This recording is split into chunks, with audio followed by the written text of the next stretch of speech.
There's 23 million unemployed people in this country.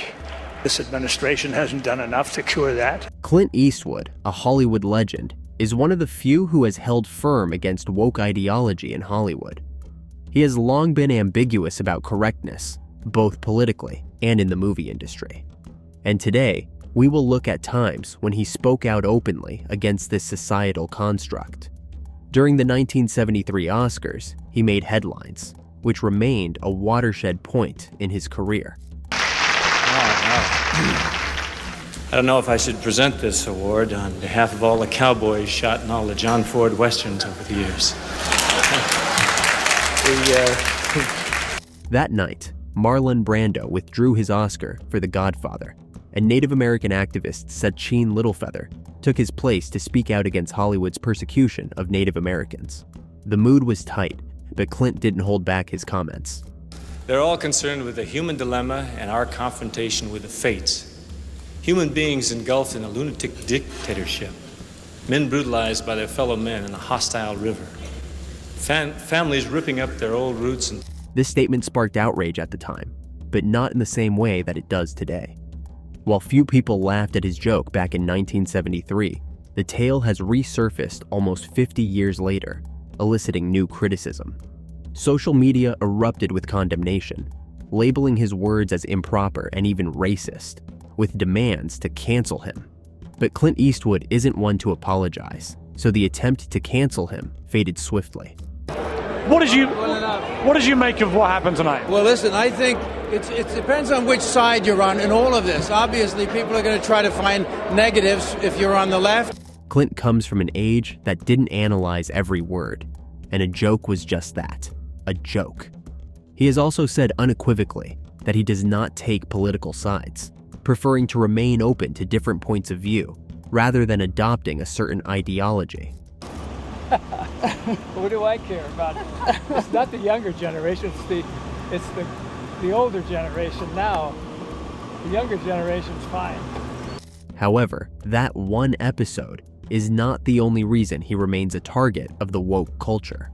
For decades, Clint has spoken out against political correctness, claiming that it undermines Hollywood's authenticity. While others in the sector are wary, he stands firm in his ideas. This great actor and director, who is now old, has had enough of the political correctness that has taken over the profession. He talked about political correctness in a new Esquire magazine interview. Here's the quotes. Everybody's getting tired of political correctness. Kissing up. That's the kiss-ass generation we're in right now. Everybody's walking on eggshells. Clint's remarkable career, which includes classics such as Dirty Harry and Unforgiven, has solidified his tough guy reputation. Beyond his film appearances, his unwavering outlook has maintained him in the public spotlight.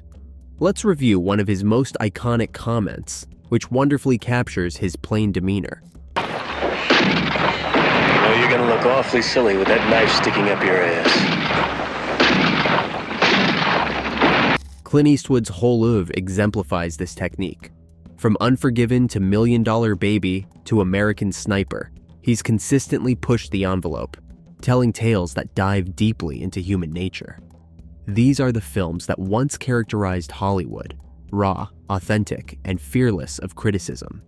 Today, however, such storytelling is becoming more uncommon, as the business prefers safer storylines that avoid any possible offense.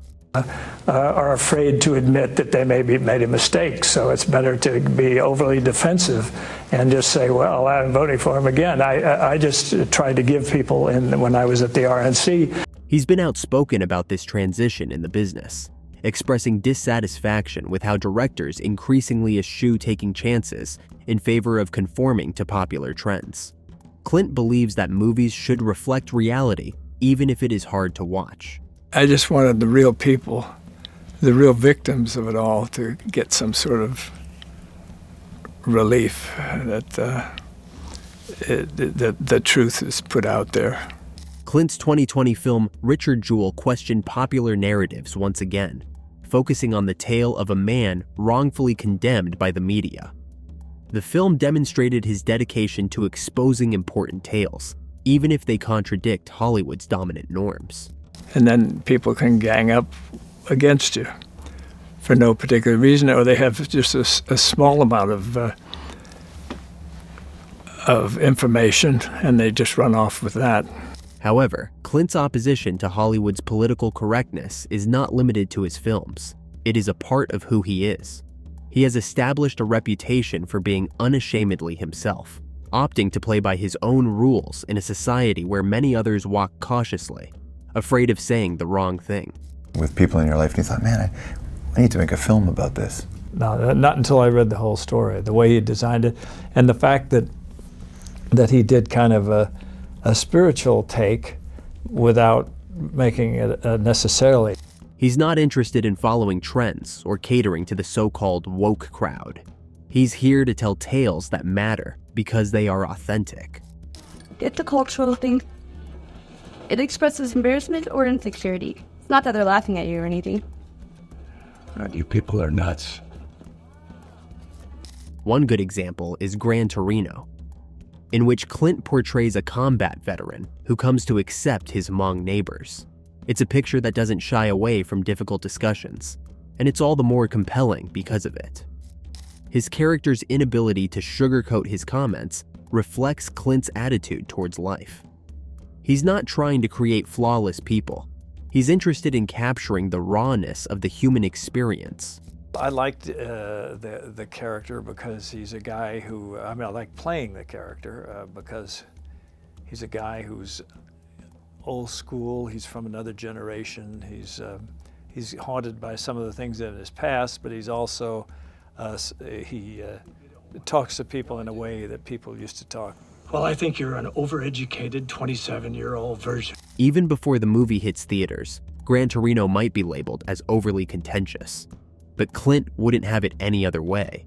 He's never been hesitant to confront controversial topics, no matter how the woke crowd reacts. You did two things wrong. One is you asked a question, and two is you asked another question. This kind of certainty comes but just once in a lifetime. Every gun makes its own tune. An accident is fate. Murder is evil. Despite his success, Clint has never met Hollywood standards. He doesn't pander to the correct people or repeat the appropriate talking points to fit in.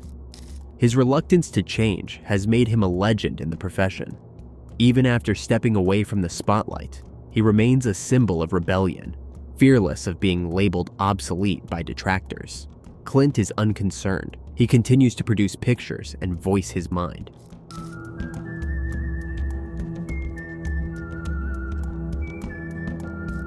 Clint is still directing pictures at the age of 94, with the same determination that he has displayed throughout his career. His distinct technique has also sparked appreciation from younger performers, who appreciate his commitment to portraying tales with depth and honesty. He did a fine job. No, I love the guy. No, seriously. Both. No. I say that because he's like, it's like, guess what? Mount Rushmore just came down from South Dakota, and you're working for him now. In a day when many people are afraid to express themselves, Clint Eastwood remains a steady voice. He refuses to be silenced and continues to fight Hollywood conventions. The business may attempt to get rid of him, but Clint Eastwood is not going away. So, what do you think? Is Eastwood a leftover from the past, or is he the voice that Hollywood needs today?